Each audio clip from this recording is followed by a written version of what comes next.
My name is Vex-9, and I am what you humans might call a diplomat. Though after today's events, I'm starting to think professional fool would be more accurate. I serve on the Galactic Council's First Contact Committee, where we make decisions that affect entire civilizations. Apparently, we're terrible at it. 3 cycles ago, we received the most unusual transmission from a small blue planet in the Outer Rim. The inhabitants called themselves humans, and they were requesting membership in our prestigious Galactic Federation. The audacity. A species that hadn't even mastered faster than light travel, asking to join the most advanced civilizations in the galaxy. The transmission was delivered by their representative, a middle-aged female named Commander Lisa Park. She stood before our holographic assembly with the confidence of someone who clearly didn't understand how outclassed she was. Her brown hair was pulled back in what I later learned was called a ponytail, and she wore a blue uniform with more badges than seemed necessary. Esteemed members of the Galactic Council, she began, her voice carrying across the vast chamber, humanity formally requests consideration for membership in your federation. We believe we can contribute significantly to your alliance. The chamber erupted in what I can only describe as polite laughter. High Counselor Krath Vel, a being whose species had conquered 3 solar systems before humans discovered fire, leaned forward with obvious amusement. "Little human," he said, his voice dripping with condescension. "What could your primitive species possibly offer us? You haven't even left your own solar system permanently. Your technology is laughably basic. Your weapons are crude. Your understanding of the universe is elementary at best." Commander Park's expression didn't change. If anything, she seemed amused. "I understand your skepticism, Counselor. Perhaps we could demonstrate our capabilities." "Demonstrate?" Counselor Threx Cole burst into what passed for laughter among her species. "Child, we have ships that could glass your entire planet from orbit. We have weapons that manipulate reality itself. We have technology that makes your greatest achievements look like stone tools. What demonstration could you possibly offer?" The human smiled. Actually smiled. "We'd like to propose a simple challenge. Select your finest military strategists, your most advanced AI systems, your most sophisticated battle simulations. We'll match our best against yours in a series of tactical exercises." The silence that followed was deafening. Then, slowly, the chamber filled with the sounds of barely contained mirth. "You want to challenge us?" Krath Vel's voice was thick with disbelief. "You, a species that still fights with chemical propellants and metal projectiles, want to test tactics against civilizations that have waged war across dimensions?" "That's exactly what we're proposing," Commander Park replied, her smile never wavering. "If we lose, we'll withdraw our application and never bother you again. If we win, well, perhaps you'll reconsider your position." The hubris was staggering. Absolutely staggering. Here was a species that had barely crawled out of its technological infancy, challenging the combined military might of 47 advanced civilizations. It was like an insect challenging a star destroyer. Naturally, we accepted. How could we not? The entertainment value alone was worth the minimal effort required. We would crush their pathetic attempts at strategy. They would slink back to their little planet in shame, and we could return to important matters. The first simulation was designed by the Krillian Empire, masters of siege warfare, who had perfected the art of planetary conquest over millennia. The scenario was simple: defend a fortified position against overwhelming odds. Standard tactical doctrine called for layered defenses, strategic retreats, and coordinated counterattacks. The humans chose a single representative for their team, a grizzled-looking man named General Marcus Webb. He had graying hair, scars that suggested actual combat experience, and eyes that seemed to take in everything at once. "Interesting setup," he commented, studying the holographic battlefield. 40-to-1 odds, limited resources, no reinforcements, classic no-win scenario. "Precisely," Krillian Commander Zith Moore replied smugly. "Even our newest cadets can hold this position for at least 2 standard hours. The record, held by our most elite strategists, is 6 hours and 14 minutes. General Webb nodded thoughtfully. "And victory conditions? Survive for 4 hours, or eliminate all enemy forces." Though the latter is, of course, impossible given the parameters, of course. The human's tone was completely neutral, giving nothing away. The simulation began. The Krillian forces attacked with textbook precision, their formations perfect, their timing flawless. They had overwhelming numbers, superior firepower, and the tactical advantage of high ground. General Webb's response was unconventional. Instead of establishing defensive lines, he immediately went on the offensive. Instead of conserving his limited forces, he split them into dozens of small units. Instead of following any recognizable tactical doctrine, he did something that made absolutely no sense. He won in 12 minutes. The silence in the chamber was profound. 47 civilizations worth of military observers stared at the holographic display showing the complete annihilation of Krillian forces. Forces that had never, in 10,000 years of simulated combat, been defeated so quickly or so thoroughly. That's not possible, Zithmore whispered, his voice barely audible. The mathematics don't support it. The tactical analysis shows clear defeat for the defending forces. General Webb shrugged. Your analysis assumed I would play by the rules. I didn't, but the parameters. Me were suggestions, not commandments. You told me to survive for 4 hours or eliminate all enemy forces. I chose option 2.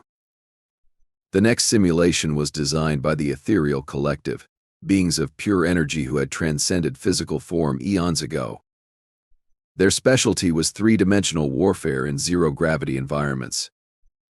The scenario involved protecting a convoy of civilian ships through a heavily defended asteroid field. This time the humans sent Commander Sarah Martinez, a woman whose calm demeanor somehow made her seem more dangerous than her shouting colleagues. She wore the same blue uniform as Commander Park, but her bearing suggested someone who had seen actual combat. The traditional approach, explained ethereal strategist Vell, is to use the asteroids as cover while fighting a running battle through the field. The challenge is protecting the civilians while maintaining offensive capability. Commander Martinez studied the three-dimensional display with interest. How many civilian ships? 47 vessels carrying approximately 2 million non-combatants. And the enemy forces? 12 heavy cruisers, 36 destroyers, and 72 fighter craft, all positioned to create overlapping fields of fire throughout the asteroid field. The human nodded slowly. Victory conditions? Safely deliver at least 70% of the civilian ships to the far side of the field. At least 70%. Commander Martinez's voice carried a note of something that might have been amusement. Understood. The simulation began. The ethereal forces had positioned themselves with mathematical precision at creating a gauntlet that would force any convoy to run through concentrated fire while navigating treacherous asteroid fields. Commander Martinez's fleet didn't enter the field. Instead, she did something that violated every principle of space warfare we knew. She turned her ships around and began moving away from the objective, taking the civilian convoy with her. The human has malfunctioned, observed Counselor Threx Cole. She's moving in the wrong direction. Give her a moment, Commander Park said quietly. Sarah doesn't make mistakes. 3 minutes later, we understood. Commander Martinez hadn't retreated. She had been calculating trajectories. While her fleet moved away from the asteroid field, she had been launching thousands of small projectiles, not weapons. Not missiles, simple chunks of metal, accelerated to significant fractions of light speed. The projectiles struck the asteroids with precisely calculated force, setting off a chain reaction that turned the entire field into a kinetic nightmare. The carefully positioned ethereal forces found themselves not fighting a convoy, but trying to survive a universe that had suddenly become actively hostile. When the chaos settled, the path through the asteroid field was clear. The civilian convoy passed through without losing a single ship. That's cheating, Vell protested weakly. That's physics. Commander Martinez replied calmly. You set up a perfect defense against conventional tactics, so I made the battlefield unconventional. The third simulation was designed by my own species, the Vorthak hegemony. We are masters of psychological warfare, experts at breaking enemy morale before the first shot is fired. Our scenario was elegant in its simplicity. Convince a heavily defended enemy fortress to surrender without firing a single shot. The humans selected their most unusual representative yet. Dr. Elena Vasquez was a small woman with silver hair and the kind of smile that suggested she found the universe privately amusing. She wore civilian clothes instead of a military uniform, which should have been the first warning sign. "Interesting challenge," she said, reviewing the parameters. "The fortress is impregnable. The garrison is fanatically loyal, and they have enough supplies to withstand a siege indefinitely." "Precisely," I replied with satisfaction. "The only way to take such a position is through superior psychological manipulation. My people have spent centuries perfecting the art of breaking enemy will, and you've achieved surrender in these simulations before. Our record is 18 hours, I said proudly, though that was under ideal conditions. Dr. Vasquez nodded thoughtfully. "May I ask about the garrison's composition?" 12,000 elite soldiers, completely loyal to their cause. They would rather die than surrender. "And their families?" The question caught me off guard. "Their families? Where did the families of these 12,000 soldiers live?" I consulted the simulation parameters, various locations throughout the empire. Standard procedure is to keep military families away from potential combat zones for security reasons. "I see." Dr. Vasquez's smile became distinctly predatory. "And communication with the outside world? Limited to official military channels. No personal communications are permitted during siege conditions." "Perfect." The simulation began. The fortress was indeed impregnable, its defenses state-of-the-art, its garrison well-trained and motivated. They had enough supplies to last years, and every tactical analysis showed that any assault would result in catastrophic casualties for the attacking force. Dr. Vasquez didn't assault the fortress. She didn't try to break their morale. She didn't even try to communicate with the garrison. Instead, she sent a single message to the fortress commander, a video message. Besed. The message showed 12,000 people, men, women, children, elderly, all sitting in what appeared to be a comfortable auditorium, all looking healthy and well cared for, and all holding signs with names that matched the soldiers in the fortress. "Commander," Dr. Vasquez's voice said calmly, "we have not harmed anyone. We have not threatened anyone. We have simply invited the families of your soldiers to attend a presentation about their loved ones' military service. They are free to leave at any time." She paused, her smile never wavering. "However, I should mention that the presentation is being held in the path of a rather large asteroid. Nothing dangerous, you understand. Just a small rock, maybe 2 kilometers wide, traveling at approximately 50 kilometers per second. It should arrive in about 6 hours. Another pause. "Of course, our ships could easily move the families to safety. We have plenty of time. But our navigation systems seem to be malfunctioning. We can't seem to remember how to change course unless we receive a specific signal." The fortress commander's face appeared on screen, his expression shifting from confusion to horror to rage. "You're threatening civilians," he shouted. "That's a war crime." "I'm doing nothing of the sort," Dr. Vasquez replied pleasantly. "I'm simply experiencing technical difficulties. Though I suppose if your garrison were to lay down arms and surrender, the shock of victory might jar our systems back to proper working order." "The fortress surrendered in 47 minutes. That's monstrous," I whispered, staring at the simulation results. "That's leverage," Dr. Vasquez corrected. "You asked me to achieve surrender without firing a shot. I did exactly that. But the families were never in any danger. There was no asteroid. The whole thing was a holographic projection, but your garrison commander didn't know that. The final simulation was designed by the Nexus Collective, a machine intelligence that had long ago absorbed its creators and perfected the art of logical warfare. The scenario was the ultimate test: prevent a coordinated attack by multiple enemy fleets while protecting a helpless civilian population. The humans sent their final representative, a young man named Captain Jake Morrison. He looked barely old enough to shave, let alone command a fleet, but his eyes held the same unsettling intelligence I'd seen in the others. "Fascinating problem," he said. studying the holographic display. 5 enemy fleets, approaching from different vectors, each with enough firepower to destroy the planet. My forces outnumbered 20 to 1. And I have to protect 2 billion civilians. Correct, replied Nexus Prime, its synthetic voice carrying a note of satisfaction. This scenario has never been successfully completed. The mathematical probabilities of success are essentially zero.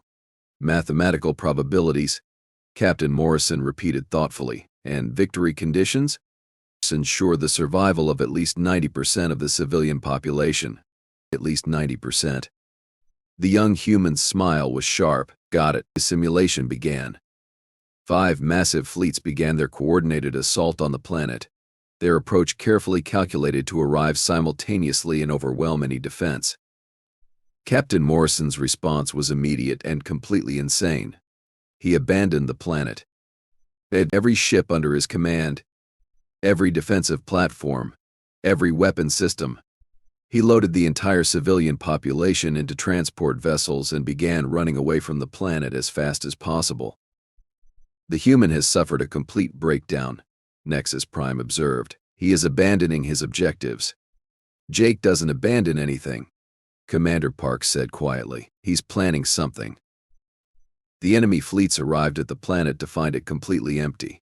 No defenses, no military forces, no civilians, just an abandoned world orbiting a yellow star.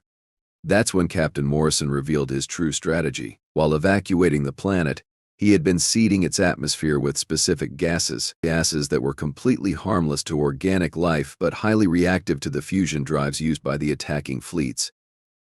When the 5 fleets entered the planet's atmosphere to begin their search for the missing population, their engines ignited the entire planetary atmosphere.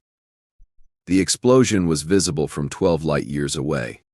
You turned the planet into a bomb, Nexus Prime said, its voice carrying what might have been awe. I turned the planet into a solution, Captain Morrison replied. You said I had to ensure the survival of 90% of the civilian population.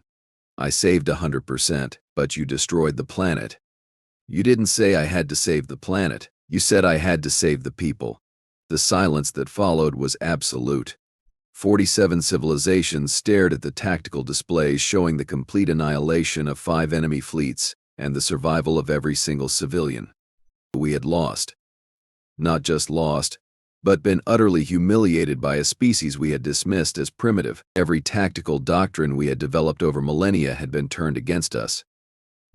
Every advantage we possessed had been neutralized by pure, creative audacity. Well, Commander Park said into the silence, I believe that concludes our demonstration. Counselor Krathvel found his voice first. This is impossible. You're a primitive species. You don't have our technology, our experience, our knowledge. No, Commander Park agreed. We don't, but we have something you seem to have lost. Which is base, the ability to think like prey. The words hung in the air like a death sentence because suddenly, horribly, we understood. These humans hadn't succeeded despite being primitive. They had succeeded because they were primitive. They still remembered what it was like to be small, weak, and desperate. They still remembered what it was like to face impossible odds and find a way to win anyway. We, in our advanced civilizations, had forgotten how to fight dirty. We had forgotten how to cheat. We had forgotten how to look at a losing scenario and refuse to accept it. Your application, High Counselor Krathvel said slowly, is rejected. The words came out before any of us could stop them, not because we didn't want the humans in our federation, because we were terrified of them. Commander Park's expression didn't change. I see. May I ask why? Because Krathvel struggled for words. Because your species is dangerous. Dangerous to whom? To everyone. To the established order. To the way things are supposed to work. Commander Park nodded slowly. I understand. In that case, we'll withdraw our application as promised. She began to turn away, then paused. Oh, one more thing. We wanted to let you know that we've been monitoring your communications during these exercises. Fascinating technology, by the way. We've learned quite a bit about your various civilizations. The blood drained from my face. You've been spying on us. We've been listening to public broadcasts. There's a difference. Her smile was razor sharp. We've learned about your trade routes, your military dispositions, your political situations. Very educational. That's impossible. Our communications are encrypted with algorithms that would take your primitive computers millions of years to break. You're right. They would. Commander Park's smile widened. If we were using computers. The implications hit like a physical blow. They hadn't broken our encryption through superior technology. They had done it through superior thinking, and now they knew everything about us. Don't worry, Commander Park said, her voice carrying a note of false comfort. We're not interested in conquest. We're much too busy exploring the galaxy to bother with politics. She began walking away again, then stopped one final time. Oh, and Counselor Krathvel, you might want to check your perimeter sensors. We've been sending out exploration ships for the past few cycles. They should be reaching your borders right about now. The tactical displays throughout the chamber suddenly lit up with new contacts, hundreds of them. Small, fast-moving objects that had somehow bypassed every early warning system we possessed. Impossible, Krathvel whispered. Our sensors would have detected any approach. Your sensors were looking for ships, Commander Park explained patiently. We sent probes. Small, stealthy, designed to look like space debris. They've been mapping your territory for weeks. You've been infiltrating our space? We've been exploring it. There's a difference. Her smile was purely predatory now. We told you we were interested in joining your federation. We never said we were waiting for your permission to expand. And with that, Commander Park walked away, leaving 47 civilizations staring at tactical displays that showed just how thoroughly they had been outmaneuvered. We had rejected humanity's offer to join our federation. We were beginning to suspect that was the biggest mistake in galactic history, because now, instead of having them as allies, we had them as neighbors, and they had just demonstrated that they were very, very good at being neighbors you didn't want to have. The question was no longer whether humanity deserved a place in our federation. The question was whether our federation deserved to survive its first contact with humanity. I had a sinking feeling that the answer was no. 6 months after rejecting humanity's application, I found myself sitting in an emergency session of the Galactic Council. The chamber, usually filled with the confident voices of advanced civilizations, was eerily quiet. Fear has a way of making even the most arrogant species humble. Report, High Counselor Krathvel commanded, his voice lacking its usual authority. Admiral Keth IV of the Stellar Navy stepped forward, his usually pristine uniform disheveled. The situation is unprecedented. Human vessels have been detected in 43 different star systems. They're not attacking. They're not even communicating. They're just there. Doing what? Counselor Threx Cole demanded. Existing. Observing. Building. The Admiral's tentacles writhed nervously. They've established small outposts on asteroids, moons, and dead worlds, always just outside our territorial boundaries, always technically legal under galactic law. And their fleet sizes? That's the problem. We don't know. Every time we send scouts to investigate, they find exactly what the humans want them to find. Sometimes it's a single research vessel. Sometimes it's a small mining operation. Sometimes it's a full industrial complex that wasn't there the week before. I felt a chill run down my spine. They're using our own reconnaissance against us. Worse, Admiral Kethvor continued. They're learning from every interaction. Each time we send a different type of sensor sweep, they adapt. Each time we try a new detection method, they counter it. It's like they're treating our entire military as a training exercise. High Counselor Krathvel leaned back in his chair. What do our intelligence networks say? Nothing useful. Human communications are completely encrypted now, not with technology we can't break, but with methods we can't even identify. They've essentially vanished from our ability to monitor them. And trade? Goal, that's where it gets interesting. The Admiral's expression darkened. They've begun independent trade relationships with 17 different species. Not through us. Around us. They offer better prices, faster delivery, and products we didn't even know were possible. Counselor Threx Cole's scales bristled. Products? What products?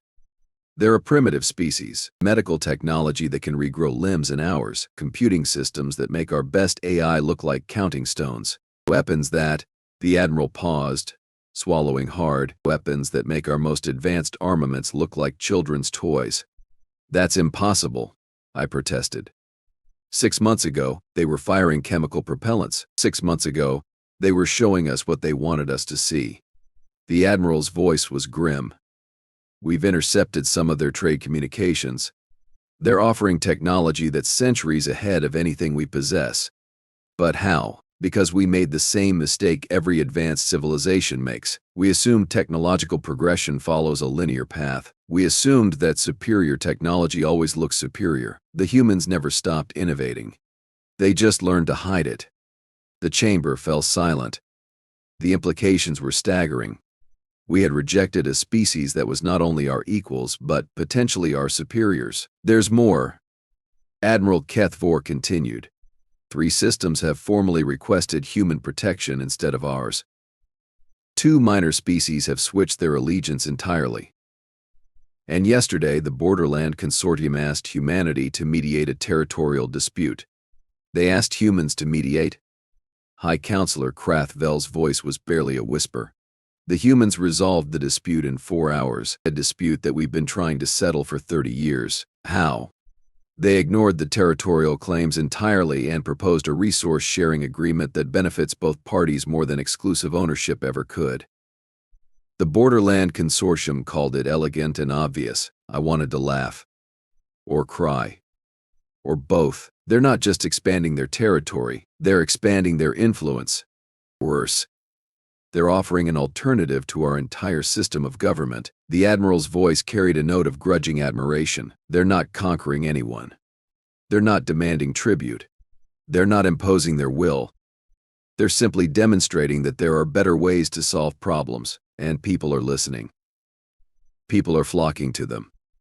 Our most recent intelligence suggests that 12 minor species are considering formal alliance with humanity. It's not membership in their federation. Alliance, equal partnership. The silence that followed was deafening. In 6 months, humanity had gone from rejected applicants to serious competitors for galactic influence. What are our options? Counselor Threx Cole asked finally. We could try to isolate them diplomatically. Admiral Kethvor suggested without conviction. Too late for that. They've already established too many relationships. We could declare them a threat to galactic stability. Based on what? They haven't attacked anyone. They haven't broken any laws. They've been model galactic citizens. We could. I paused, the words sticking in my throat. We could try to negotiate. Negotiate what? They never wanted anything from us except membership. We rejected them. Maybe we could reconsider. High Counselor Krathvel's laugh was bitter.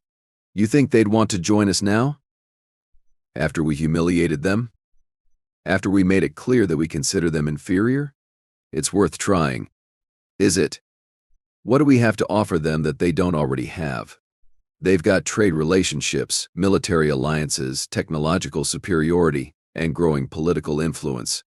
Why would they want to join a federation that rejected them? Before anyone could answer, the chamber's communication system activated. A familiar face appeared on the main display. Commander Lisa Park, looking exactly as composed as she had 6 months ago. Greetings, members of the Galactic Council, she said, her voice carrying easily across the chamber. I hope you don't mind the intrusion, but we've been monitoring your public communications, and we understand you've been discussing us. This is a closed session, High Counselor Krathvel protested. Actually, it's not.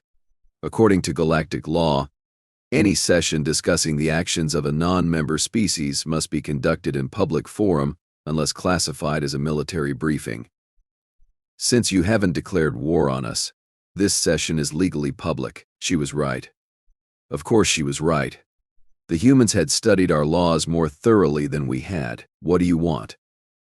Krathvel asked, to offer you a choice.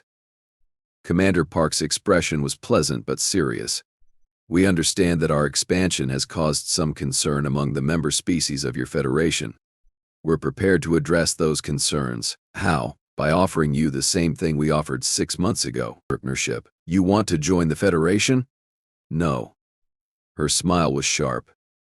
We want the Federation to join us. The chamber erupted in outraged voices, 47 civilizations expressing their shock and indignation simultaneously. Commander Park waited patiently for the noise to subside. You're suggesting we abandon our Federation to join yours?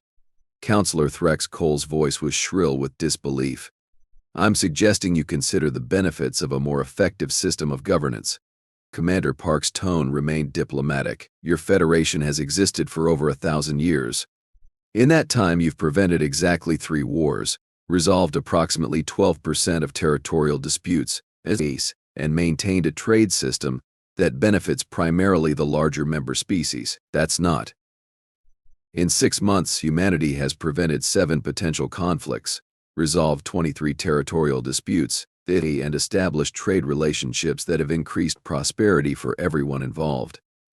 The difference isn't in our technology or our military power. It's in our approach, and what approach is that? I found myself asking. We solve problems instead of managing them. We create solutions instead of enforcing compromises. We ask, how can we make this better? Instead of how can we maintain the status quo? High Counselor Krathvel leaned forward, and if we refuse, then nothing changes. We continue expanding, continue offering alternatives, continue demonstrating that there are better ways to organize galactic civilization. Eventually, your member species will have to choose between the system that maintains their problems and the system that solves them. You're threatening us. You're threatening us. I'm stating facts. The universe doesn't care about our politics. It only cares about results. And our results speak for themselves. The truth of her words hit like a physical blow. In 6 months, humanity had accomplished more than our Federation had in decades, not through force or intimidation, but through simple competence. What would membership in your organization entail? Counselor Threx Cole asked reluctantly. Equal representation for all species, regardless of size or technological advancement. Decision-making based on merit rather than political influence. Resource allocation based on need rather than power. And most importantly, a commitment to solving problems rather than managing them. And if we disagree with your decisions, then we find a better solution. The goal isn't to impose our will, it's to find the best possible outcome for everyone involved. Admiral Keth Force spoke up. What about military defense? What about it? Would you protect our territories? Our trade routes? Our colonies? Commander Park's smile was predatory. Admiral, you've spent 6 months trying to figure out how many ships we have and where they're located. You've failed completely. Do you really think anyone would be foolish enough to attack territories under our protection? But you haven't answered the question. Yes, we would provide protection. But more importantly, we would provide the kind of diplomatic and economic stability that makes military protection unnecessary.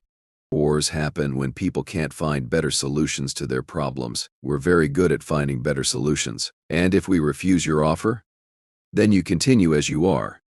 We continue as we are. And eventually, the species that make up your Federation will make their own choices about which system better serves their needs. The chamber fell silent. The choice was clear, even if none of us wanted to admit it. We could join humanity's growing alliance and maintain some influence over galactic affairs, or we could maintain our independence and watch our Federation dissolve as member species found better alternatives. We need time to consider, High Counselor Krathvel said finally. Of course. Take all the time you need. Commander Park's expression was understanding. But I should mention that the Orion Collective has requested a vote on joining our alliance. The vote is scheduled for next week. The Orion Collective was one of our most powerful member species. If they left the Federation, others would follow. And the Centauri Republic has asked us to mediate their dispute with the Vegan Assembly. Apparently, they're not satisfied with the Federation's handling of the situation. Another powerful member species. Another crack in our foundation. Oh, and the Tau Ceti Union has requested our assistance in developing their outer colonies. They feel our approach to resource management is more efficient than the Federation's. She was systematically dismantling our Federation without firing a single shot, not through conquest or intimidation, But through simple superior performance, we'll need formal proposals, I said, surprising myself. Detailed plans for integration, resource allocation, governance structures, of course. Commander Park nodded. We'll have comprehensive documentation delivered within the week. I think you'll find our proposals thorough, and if we decide to decline, then we wish you well and continue building relationships with individual species. The universe is large enough for multiple approaches to galactic governance. The transmission ended, leaving us staring at empty air. 47 civilizations, reduced to considering surrender to a species we had rejected 6 months ago. What choice do we have? Counselor Threx Cole asked quietly. We could fight. Admiral Kethvor suggested without conviction. Fight what? They haven't attacked anyone. They haven't threatened anyone. They've just been better at everything than we are. We could try to reform the Federation, address the problems they've identified. In what, 1,000 years? Meanwhile, they continue demonstrating that they can solve the same problems in months. We could maintain the status quo until our member species abandon us for something that actually works. The silence stretched on. Finally, High Counselor Krathviel spoke. Schedule a formal vote. All member species. The question is whether to accept humanity's offer of alliance, and if the vote fails, then we watch our Federation dissolve one species at a time. 47 civilizations casting their judgment on whether to join the alliance of a species they had rejected. The final tally was 39 in favor, 8 opposed. I voted in favor. Not because I wanted to surrender our independence, but because I had finally understood something important. Humanity hadn't become superior to us through better technology or superior intelligence. They had become superior through better character. They solved problems instead of creating them. They built bridges instead of walls. They asked, how can we help? Instead of what can we gain? And in the end, that made all the difference. The integration process took 6 months. 6 months of detailed negotiations, careful planning, and gradual transition. The humans were patient, thorough, and surprisingly generous in their terms. They kept their word. Equal representation, merit-based decision-making, problem-solving instead of problem management. The results were immediate and dramatic. Trade disputes that had festered for decades were resolved in weeks. Territorial conflicts that had threatened to become wars were settled through creative compromise. Resource allocation became efficient and fair. Our new alliance, officially called the Galactic Cooperative, grew rapidly. Species that had never been part of any larger organization requested membership. Former enemies became partners. Ancient grudges were set aside in favor of mutual benefit, and through it all, the humans remained remarkably humble about their role in the transformation. We're not in charge, Commander Park explained to me during one of our regular meetings. We're just part of the team. The goal was never to replace your Federation with our empire. It was to create something better than either of us could build alone. And if we had accepted your original application, then we would have been junior partners trying to reform an existing system. This way, we're all equal partners building a new one. You planned this from the beginning. We hoped for it. There's a difference. We genuinely wanted to join your Federation. But when you rejected us, we realized we had an opportunity to demonstrate that there were better alternatives by making us come to you, by making partnership inevitable. The universe rewards competence, not politics. We simply tried to be more competent than the alternatives. And now we work together to build something that serves everyone's interests. Not perfectly, not without disagreements, but better than what came before. I leaned back in my chair, marveling at the transformation. 6 months ago, I had been part of a stagnant federation that managed problems instead of solving them. Now I was part of a dynamic alliance that tackled challenges with creativity and determination. Do you ever regret our initial rejection? I asked. Commander Park considered the question carefully. No. If you had accepted us immediately, we would have been trying to change your system from the inside. That would have taken decades and created enormous resentment. This way, everyone chose to be here. And the species that voted against joining are welcome to reconsider at any time. The door is always open.